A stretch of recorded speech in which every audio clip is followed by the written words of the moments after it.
Muito prazer ter você aqui novamente. Você é uma bênção. Obrigada. Eu já podíamos ter tirado isso, enfim. Você vai usar Não, alguma não. coisa? Não vai usar nada, não? Não, pode deixar Ela quietinho. vem mesmo no peito e na Pode raça, deixar né? quietinho. Seja bem-vinda, meu bem. Tá? Obrigada. Fica à vontade. O que você vai falar sobre? Hoje? Hoje é felicidade Hum, e felicidade relativa. ótimo. Deus dos Espíritos. Ah, é felicidade e infelicidade É relativa. relativa. Felicidade e infelicidade relativa. Bom, boa tarde a todos. Obrigado pela confiança, pelo carinho. Que Deus nos oriente, que a gente possa dividir as reflexões com vocês. Tá? O tema felicidade. Vamos perguntar assim: o que é ser feliz? Ninguém precisa me responder, não, só pensar. Né? Será que eu sou feliz? Como eu enxergo a felicidade? Né? Tem tantos senões nessa simples palavra felicidade que a gente fica meio atordoado, achando que não é feliz porque não tem. Na maioria das vezes, se associa a felicidade ao ter. E esquecemos do ser, né? Quando a gente se propõe a ser feliz, nada nos impede de ser feliz. E muito pelo contrário, os caminhos se abrem, as luzes se acendem, você vai andando e vai acendendo. Porque você é de dentro para fora que sai essa luz. A gente precisa exercitar essa semente que Deus nos deu, chamada vida. Na literatura espírita, a gente tem várias nuances de que a felicidade realmente não é deste mundo. Ela não é deste mundo porque ela é eterna.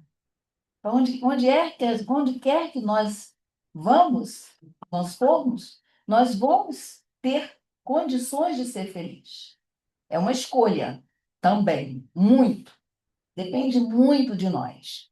E aí, antes de eu entrar mais precisamente no Livro dos Espíritos, eu quis dar uma olhadinha no que estava falando sobre felicidade. E aí, os grandes filósofos, Nietzsche diz: a felicidade é o sentimento de que nosso poder cresce e de que um obstáculo foi superado.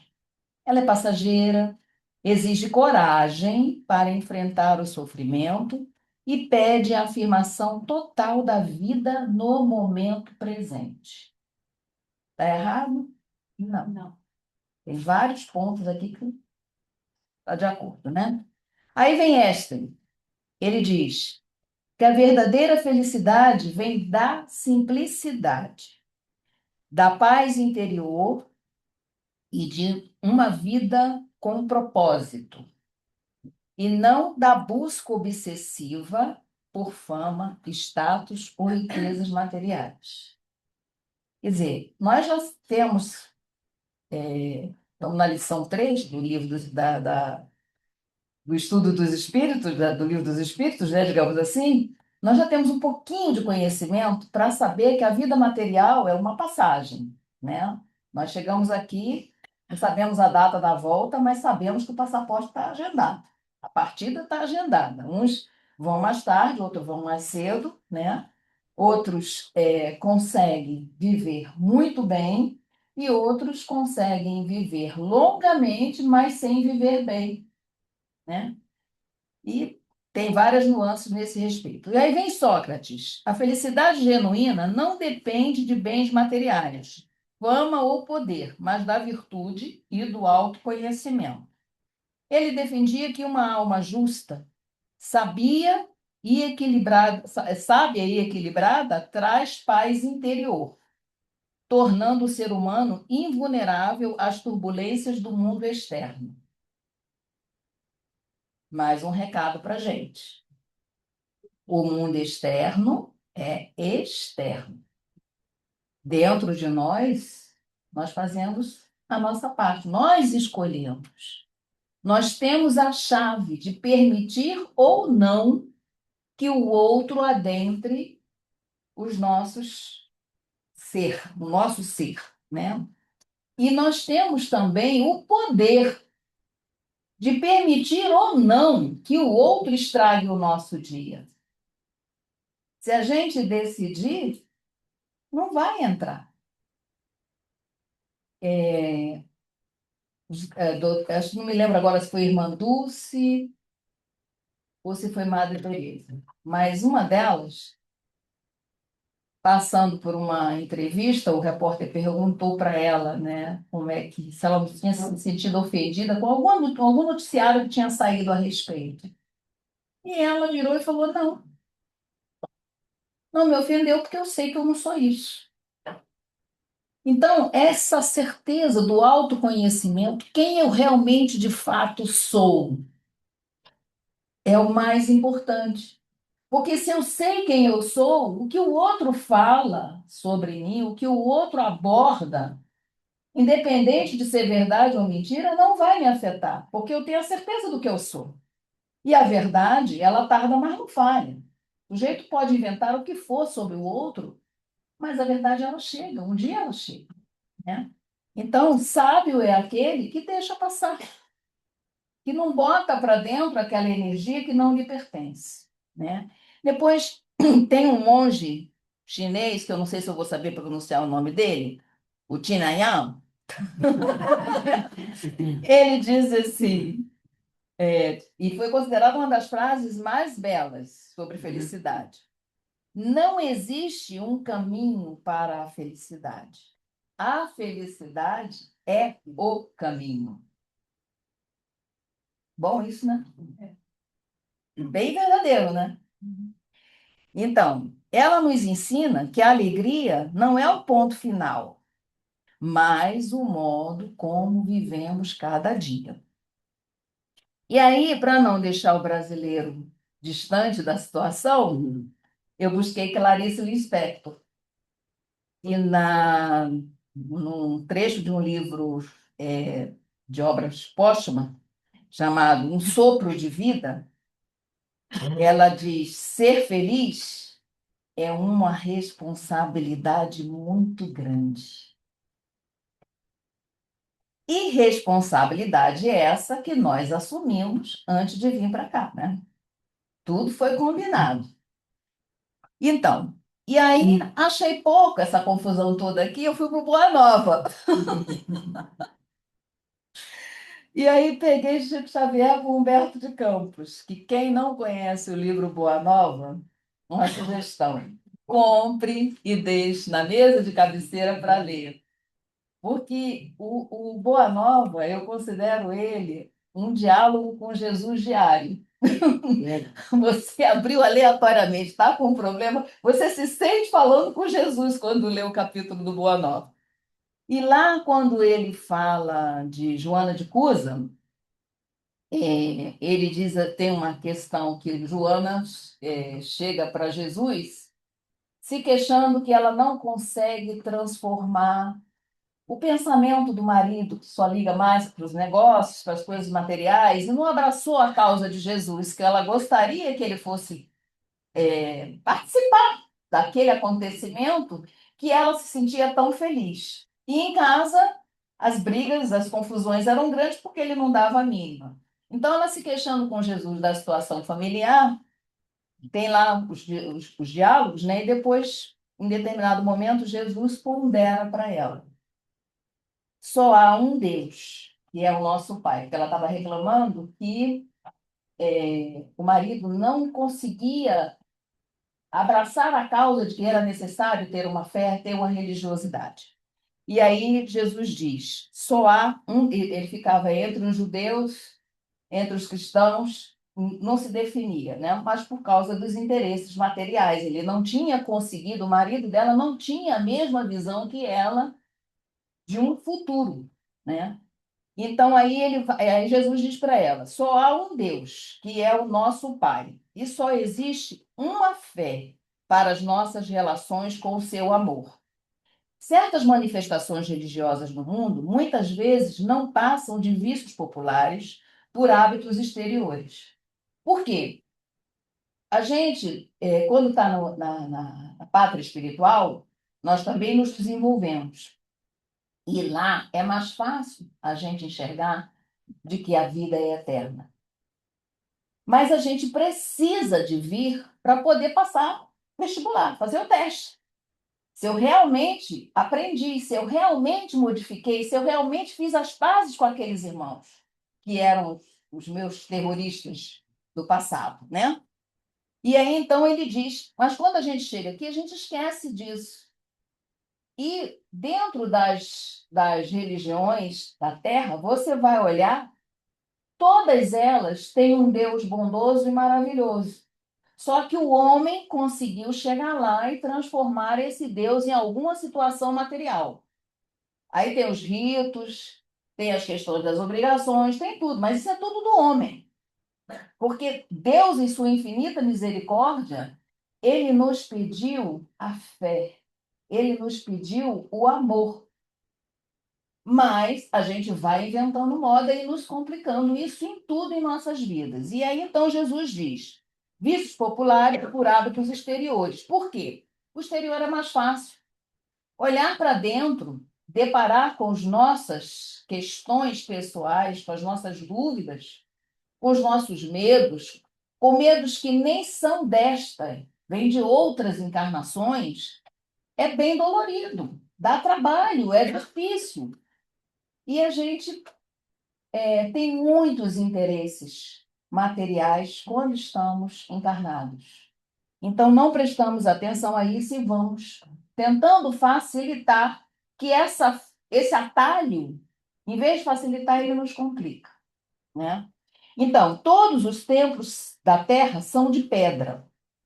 Eu venho, Jesus dizendo, eu venho em nome de Deus abrir o templo da fé viva no coração dos homens. Entre os sinceros discípulos do Evangelho e os erros milenários do mundo, começa a travar-se o combate sem sangue da redenção espiritual. Agradece ao Pai o haver te julgado digna do bom trabalho agora. Nessas palavras, o que Jesus está dizendo para ela, para Joana? Que ela, como filha de Deus, era um espírito que já tinha mais conhecimento para entender que era chegado o momento de botar aquele coração para amar, enquanto que ele, o marido, ainda não tinha tido esse despertar. E que nós temos uma grande dificuldade de entender que todos nós um dia vamos chegar neste patamar de elevação. Mas enquanto todos não chegam, nós precisamos compreender, dar a mão, dar um passo atrás, prestar atenção para poder seguir, né? Então aí ele diz: agradece ao Pai o haver te julgado digna do bom trabalho agora. Ser fiel a Deus, amando. Quer dizer, independente das dificuldades que ela tivesse na vida matrimonial, e o amor era mais importante. E aí, não percas tempo em discutir o que não seja razoável. Deus não trava contendas com as suas criaturas e trabalha em silêncio por toda a criação. Vai, esforça-te também no silêncio e, quando convocada ao esclarecimento, fala o verbo doce ou enérgico da salvação segundo as circunstâncias. Aí você deve estar todo mundo perguntando, ela está doida. Ela disse que ia falar de felicidade e ela está aqui, falando do Boa Nova, falando dos filósofos e não entra no tema. Não, meus irmãos, é porque quando a gente tem um assunto que é muito grande e a gente sabe que não vai dar conta do tempo, é preciso que a gente dê a ideia básica do que é, né? E a ideia básica da felicidade, se a gente tivesse 2 minutos só, é amar. É só isso. É só desenvolver a semente que nós temos, plantada em todos nós do amor. Se a gente conseguir desenvolver o amor, mesmo que em doses homeopáticas, mesmo com todos os transtornos que a gente tem, com todas as dificuldades, não tem como ser infeliz. E como é que a gente desenvolve o amor? É nos despindo do egoísmo, é nos despindo da vaidade, é prestando atenção no semelhante, é buscando ser útil ao próximo, principalmente aquele que a gente tem dentro de casa, que numa encarnação passada foi o sogro, hoje é a mãe, ou o filho. É aquele ser que pede socorro de alma para nós. E nós não conseguimos compreender, porque ainda não com todo o preparo que a gente teve antes de vir, a gente não consegue entender que o que ele busca é amor. Tem não sei se é ditado, se é uma carta, eu não me lembro agora direito, é algum livro indiano, não me lembro agora, que diz, a pessoa estava conversando com o sábio, e ela pedia um socorro, uma ajuda para matar a sogra, porque ela odiava a sogra odiava ela. E o sábio virou-se para ela, a pessoa que ela estava consultando, virou-se para ela e falou: Tá bom, eu vou te ajudar, mas você tem que primeiro prometer uma coisa. Antes dela morrer, você vai precisar fazer tudo o que tiver ao seu alcance de bom para ela. Ela é impossível. Não, você vai precisar. E ela vai embora.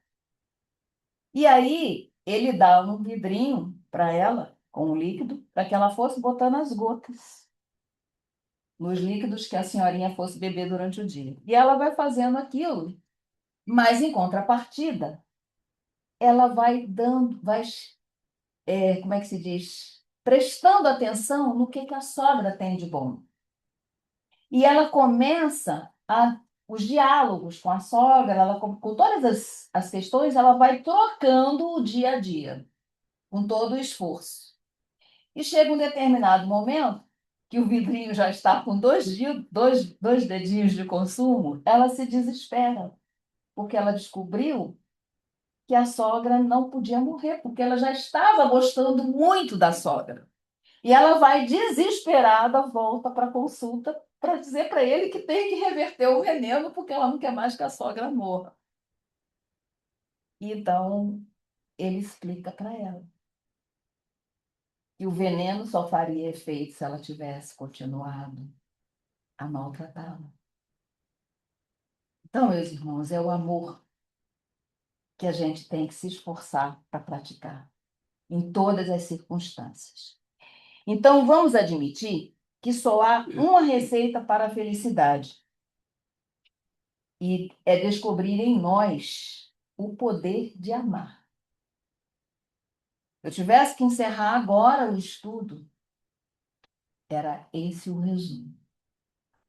É procurar em nós o poder do amor que a gente pode ofertar em todas as circunstâncias.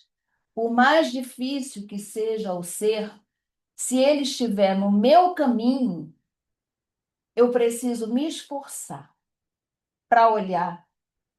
Espera aí, ele está me infernizando, mas deixa eu ver o que eu posso fazer. O que ele tem de bom? Ele tem que ter alguma coisa de bom.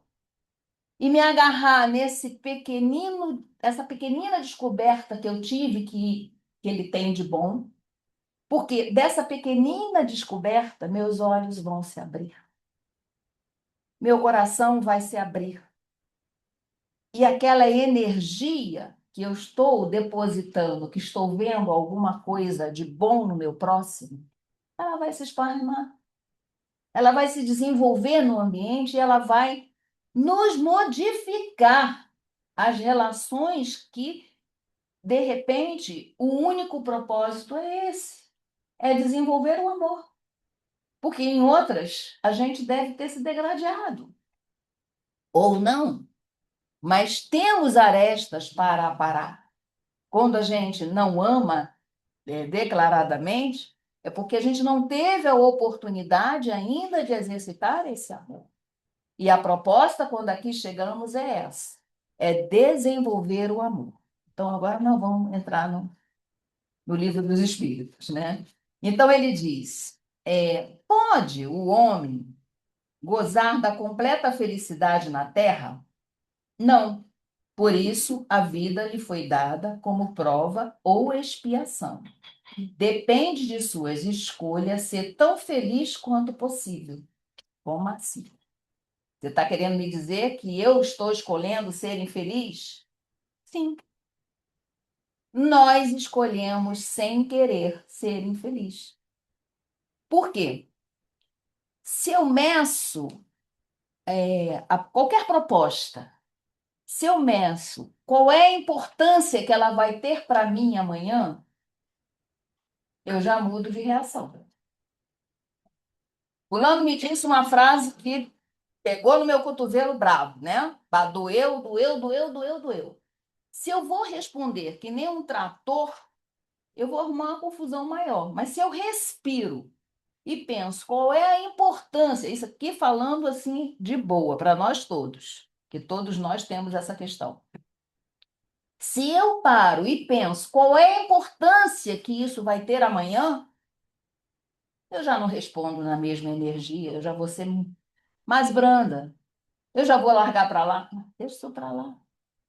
E todos nós, todos, de uma maneira geral, se fizermos uma retrospectiva de como nós nos portávamos aos 23, aos 22, aos 25, hoje com 30, com 40, com 50, com 60, com 70, somos os mesmos?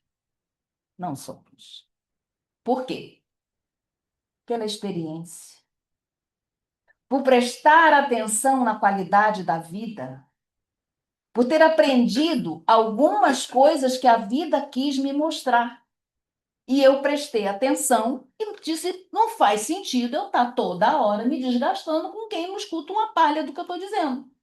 Então, vamos fazer por menos. Vamos respirar fundo antes de conversar? Ou vamos ouvir, respirar, bebe um copo d'água, como dizia Chico, depois volta, né? Que a frase já não sai no mesmo ímpeto. Então, nós temos esse poder, mas nós utilizamos muito pouco, porque nós também temos arestas a serem amparadas com relação à nossa vaidade, com relação ao nosso orgulho, que é a maior tristeza que a gente tem com a gente mesmo, é o excesso de orgulho, o excesso de vaidade. À medida que a gente vai se desapegando da vaidade, à medida que a gente vai se desapegando do orgulho, à medida que a gente vai dando menos importância àquilo que não é importante, nós vamos mais tranquilos. Nós vamos mais suaves, nós conseguimos modificar o clima em casa, nós conseguimos modificar o clima no trabalho. Eu consigo olhar para aquele colega que antes para mim ele era uma peste, eu consigo ver que ele tem deficiências cognitivas ou que ele tem problemas em casa, eu consigo enxergar um ser e não aquele transtornado que está pedindo ajuda, que está pedindo socorro, porque está passando por dificuldades também. Então, a gente tem a mania de não sentir o outro. E essa falta de sentimento pelo próximo, essa falta de observação pelo próximo, é que nos traz todo o transtorno. E aí, voltando aqui, concebe-se que o homem será feliz quando a humanidade estiver transformada. Mas enquanto isso, se não verifica, enquanto isso não acontece, poderemos seguir uma felicidade relativa? O homem é quase sempre o obreiro da sua infelicidade. Por quê? Eu tenho uma casa para morar, que ela está direita, não me falta nada. Eu tenho o necessário para viver. Mas eu resolvo que eu tenho que ter mais porque eu tenho que deixar para A, para B, para C, para D. E aí eu começo assumindo compromissos daqui e dali. Não quer dizer que nós não tenhamos direito de ter conquistas materiais. Não. Estamos aqui para isso, para fazer o mundo progredir materialmente. Intelectualmente, a gente já conseguiu. muitos crescimentos, mas moralmente nós estamos atrasados. Porque quando a gente entra nessa seiva desinvestada de ter por ter, as alegrias são muito supérfluas. Os momentos felizes são minúsculos, porque eu corro que nem um desesperado para trocar o carro, porque o carro é assim, ó, sabe o que me interessa. E em pouco tempo que eu comprei que eu adquiri aquele bem, eu já estou pensando em outro. Isso em todos os patamares dos bens materiais acontece com a gente. Não é que a gente seja errado não desejar ter o melhor. Não, eu preciso ter o melhor, sim, mas eu preciso, em primeiro lugar, olhar para mim. Quais são as condições que esse corpo tem de ser massacrado num trabalho de 24 horas para que eu possa ter esse bem que eu estou querendo conquistar? Eu tenho essa condição nessa altura do campeonato, neste momento que eu estou vivendo, eu posso despender essa energia, eu posso não dormir, eu posso não descansar, eu posso ignorar a família, eu posso ignorar filho, eu posso ignorar uma mãe idosa que precisa da minha companhia, que quer dar um bom dia, que quer uma conversa mais longa, repetida, que eu não tenho paciência. O que eu estou fazendo comigo ser para ter? É isso que destrói a felicidade. Esse pequeno equilíbrio, essa pequena visão que todos nós precisamos desenvolver. Porque a lição, que vai até a pergunta 933, quer que a gente aprenda? É isso. É descobrir que o amar é mais importante.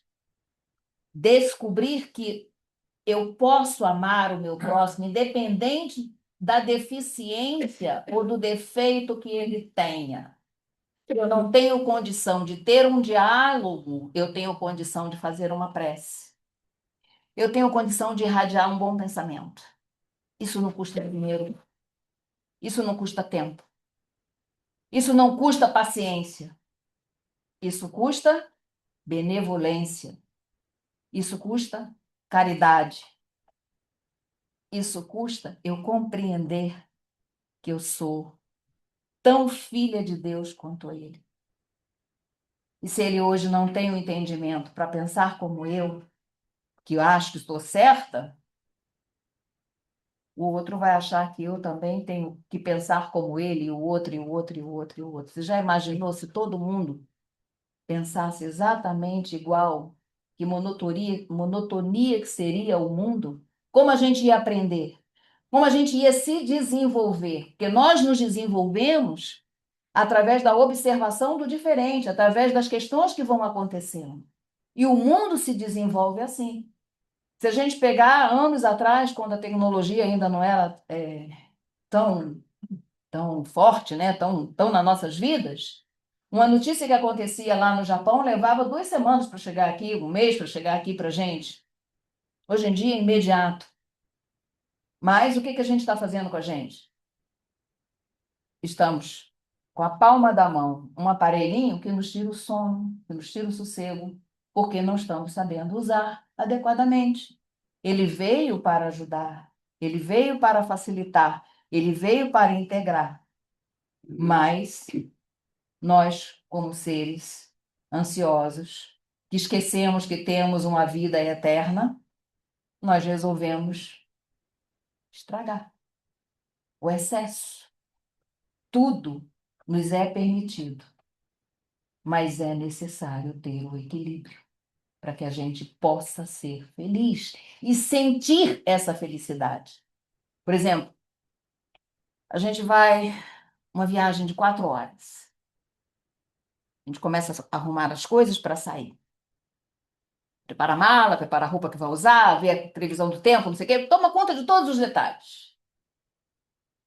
E o que a gente faz invariavelmente? A gente só pensa na chegada. A gente não para observar o durante a viagem. Rarissimamente. Na maioria das vezes, a gente não presta atenção no que está acontecendo antes da gente atingir o ponto que a gente quer. Então, eu vou fazer um curso, eu estou preocupada de me formar. E esqueço de curtir as pequenas nuances que tem durante aquele curso. Quantas pessoas eu conheci? Qual a vantagem que um tem sobre o outro? Qual a condição que ele me faz rir, ou que ele me fez chorar, ou que ele me ensinou alguma coisa? Eu não paro para pensar, eu vou que nem um trator, porque eu quero terminar imediatamente. E aí, quando a gente recebe o canudo, dá que pena, não vou ver mais fulano. E aí passa-se 20 anos, um encontro de uma turma de formandos do ano de 1900 e não sei quanto, ninguém se conhece. Ninguém preservou a amizade que estava escalado na nossa convivência. Que tivemos a oportunidade de conviver todos os dias, no tempo que a escola era no banco da sala de aula, e hoje em dia é pela tela, a maioria, né? Mas nós perdemos esse tempo preciosíssimo. E muitas vezes o destino põe de novo essa pessoa no meu caminho, num encontro, numa amizade, eu retomo a amizade, e aí eu vejo o tempo que eu perdi, que eu não descobri que aquela pessoa teve ali pertinho de mim, que eu poderia ter aproveitado muito mais. Eu estou dando o exemplo de uma turma, mas isso acontece na família muitas vezes. Isso acontece com pessoas que a gente conviveu de família paralela, que estava no nosso núcleo, mas a gente não deu a devida importância. Então, desse tema, como dever de casa, cada um vai ter que olhar depois as perguntas, porque eu já segui, né, no devaneio. O mais importante é a gente prestar atenção a isso. A vida. O que que ela quer de mim? O que que ela espera de mim? O que que ela está botando no meu caminho para eu enxergar e eu estou com a venda nos olhos? É necessário que a gente tenha essa autopaciência, esse autoperdão, essa autoobservação. Porque se a gente prestar atenção nos momentos da nossa vida, nós não vamos perder a encarnação. Porque nós vamos consertar muitas arestas que a gente veio para consertar, e a gente vai desenvolver muitos relacionamentos que poderiam ser mais complicados do que são. Então, esse é o principal, é prestar atenção ao ser, é prestar atenção no aqui e agora. Eu tenho mais alguma coisa aqui que eu me lembro que eu disse, não posso deixar de falar. Faz, ó. Vou até pronto. Posso ir? Sim? Claro. Então tá bom. Na 928, ele diz assim: evidentemente, por meio da especialidade das aptidões naturais, Deus indica a nossa vocação neste mundo. Muitos dos nossos males não advirão de não seguirmos essa vocação. E aí os espíritos respondem: assim é o fato. E muitas vezes são os pais que, por orgulho ou avareza, desviam seus filhos da senda que a natureza lhes traçou, comprometendo-lhes a felicidade por efeito desse desvio. Responderão por ele. Por que que eu sublinhei isso aqui e não quis deixar passar? É a 928, a gente pulou de lá da 923. Por quê? A gente precisa compreender que quando nós assumimos uma paternidade, o empréstimo que Deus nos dá de um espírito, nós temos um compromisso de prepará-lo para ele viver a vida.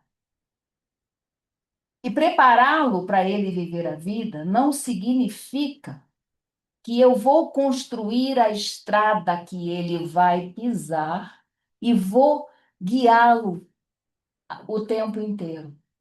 Não, eu não sou eterno. Nós não somos eternos aqui nesse planeta. Nós somos eternos como espíritos.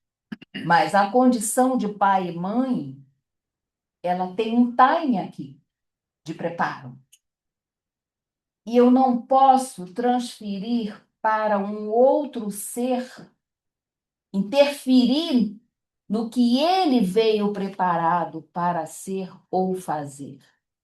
Eu posso orientar, eu posso dar sugestões, eu posso explicar, mas eu preciso respeitar a decisão dele. Independente do meu coração doer pela decisão dele, ele é quem vai decidir fazer a escolha dele. E dentro das escolhas dele, ele vai ter o aprendizado que ele precisa ter. Então, muito cuidado com esse negócio. Eu sou médico, meu filho tem que ser médico. Eu sou advogado, meu filho tem que ser advogado. O que dói menos? Eu ter um filho médico infeliz, fez os meus gostos, mas ele não gosta, vai cometer uma série de erros. Ou eu ter um filho que, de repente, ele quer ser um empreendedor. Ele resolveu que vai botar lá, sei lá, um comércio qualquer. Mas ele é feliz naquilo que ele faz. Então, a gente precisa orientar, mas compreender, perceber que se aquele irmão, aquele filho que foi designado para mim, ele não estiver feliz naquilo que eu escolhi para ele, que eu ajudei a ele, que eu influenciei a ele a escolher, eu preciso incentivá-lo a ele ver o que ele quer. Eu preciso respeitar. Eu preciso aceitar a escolha dele. Isso não só profissional, como a escolha pessoal. O sofrimento é menor, meus irmãos, quando a gente aceita o outro como ele é. É um cuidado que a gente precisa ter. Porque, às vezes, nós estamos criando um débito para o futuro porque eu estou satisfazendo a minha própria vontade. Então, tem que ter muito cuidado, entendendo que os nossos filhos são espíritos, são seres que estão aqui para crescer, são seres que estão aqui para viver, para se reconstruírem dentro daquele propósito que o Pai Celestial espera deles. Eu sei que é muito difícil, porque todos nós, pais e mães, queremos o melhor sempre, mas precisamos ter cuidado para que esses anjos não se tornem desamparados pela vida no primeiro não que encontrarem. Não tenho estofo, não tenho estrutura para se modificar, para encarar a dificuldade que ele tiver que encarar. É necessário que eu, na condição de pai ou de mãe, eu tenha esse discernimento que, em qualquer situação, a vida é dele. Ele precisa estar preparado para responder essa vida, mesmo que eu não esteja aqui para dar o suporte necessário a ele. Que espiritualmente, sempre pai e mãe vai dar o suporte. Digo isso por experiência própria. Perdi a minha com 11 anos e nunca me senti órfã. Sempre tive a ajuda dela da espiritualidade. Me deixou com 11 anos preparada para o mundo. Mas em todas as questões difíceis, sempre eu fui ajudada. Então, é preciso que a gente tenha esse sentimento, esse respeito ao espírito que Deus nos empresta na qualidade de filho. Tem mais uma aqui. Na 933. Na 933 ele diz: assim como quase sempre é o homem o causador dos seus sofrimentos materiais, também o será de seus sofrimentos morais.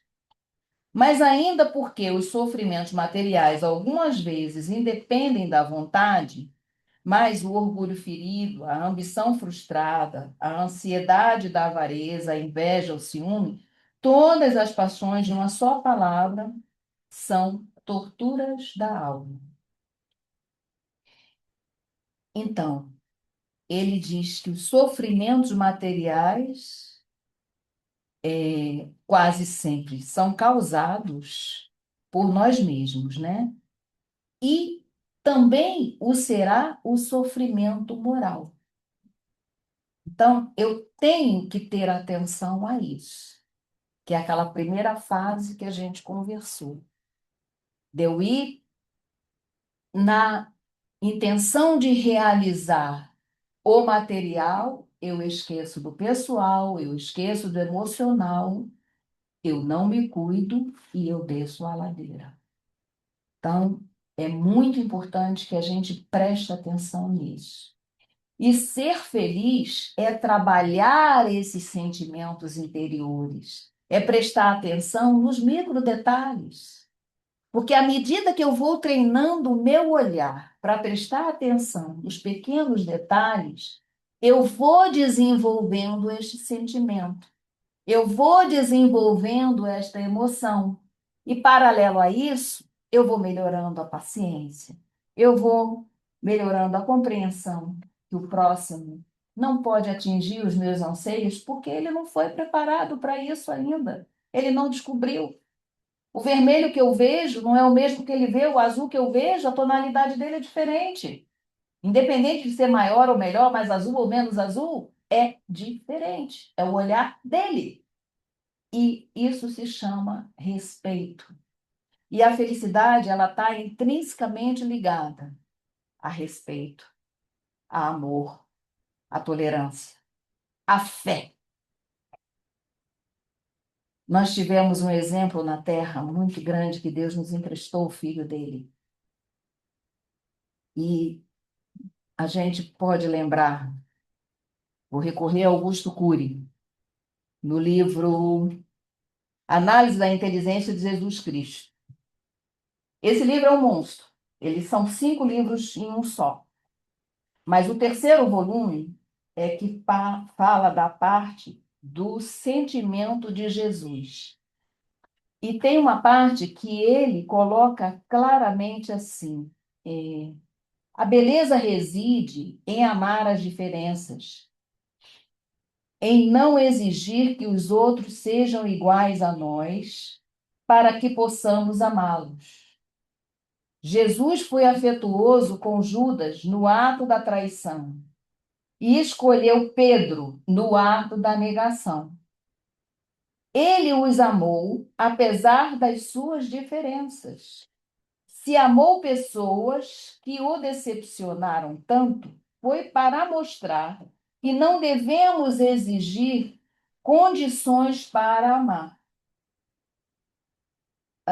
Apesar de discordar das crenças e convicções das pessoas, nós devemos preservar o seu amor, o nosso amor por elas, e respeitar sua lógica, inteligência, a verdade, os pontos de vista, e não simplesmente descartá-los. Não é porque ele pensa diferente de mim, porque ele escolhe diferente daquilo que eu escolho, que ele não merece o meu respeito, que ele não merece o meu sentimento, que ele não merece o meu olhar de tolerância, de esforço de convivência, de ajuda. Isso é um cuidado que a gente precisa ter e foi um grande ensinamento de Jesus. Em toda a obra dele a gente descobre isso, tá? Então, não podemos descartar o ser. A gente precisa abraçar o ser. Se Jesus perdoou seus carrascos quando todas as suas células morriam, quem somos nós para exigir, em nosso conforto egoísta, que pessoas que pensam diferentemente de nós mudem para que possamos amá-las?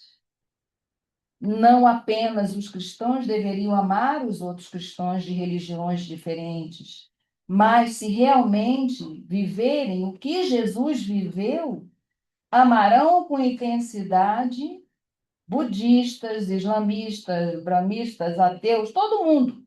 Nós vamos amar intensamente se a gente parar e pensar, o que que Jesus faria neste momento? Não tem como a gente não amar, a gente não agir com amor, tá? Sendo verdadeiro com nós mesmos, tá? Então, quem tem sede, venha, ele dizia, quem tem sede, venha a mim e beba. Quem quiser vir após mim, siga-me. Quem de mim se alimenta, jamais terá fome. O amor respeita o livre-arbítrio, a livre decisão. Os que impõem condições para amar terão sempre um amor frágil. Nossa espécie viveu o flagelo das guerras e da escravidão porque esquecemos de falar de amor, mas poucos o conheceram. A única razão para amar é o amor. Então, os pais que exigem que seus filhos mudem de atitude para elogiá-los, acolhê-los e serem afetivos com ele, dificilmente os conquistarão. E por aí vai. Então, o principal que a gente precisa entender é que se esses aqui não são iguais, nós, como seres, temos uma bagagem imensa para ser corrigida, tá bom? E só para encerrar, me perdoa, do Minutos com Chico Xavier, vou ler só um trechinho, tá? Tem assim: ajude Deus a lhe ajudar. Espíritos amigos sempre se mostram dispostos a nos auxiliar, mas é preciso que, pelo menos, lhes oferecemos uma base. E daí ele vem: sem a nossa cooperação, Deus não trará o amparo de que necessitamos. Não é que Deus não queira dar, é porque eu não estou pronto para aceitar, eu não abro a porta para receber. Então, é necessário que eu trabalhe a minha fé, é necessário que eu faça uma oração na hora que eu estiver no desespero, é necessário que eu abra uma página e leia em voz alta para que eu possa socorrer algum irmão desencarnado que esteja próximo de mim, implorando uma migalha de amor. É dessa forma, meus irmãos, que nós seremos felizes, graças a Deus. Você falou em paz. Zé, não.